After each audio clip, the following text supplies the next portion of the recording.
ganito magprito ng manok. 'Di ba parang di niyo alam?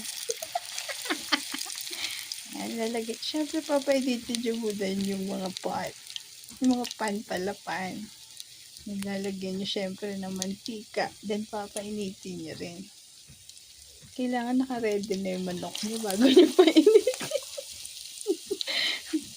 Oh, yan.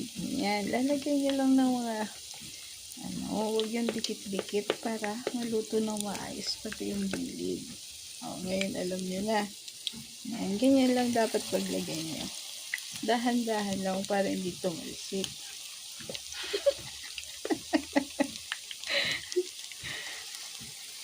Oh, diba? Ganyan. Siyempre, dadagdagan natin. Yan, hindi pwedeng 4 lang. Sayang naman yung gasol ko. Yan. Yan, ganyan.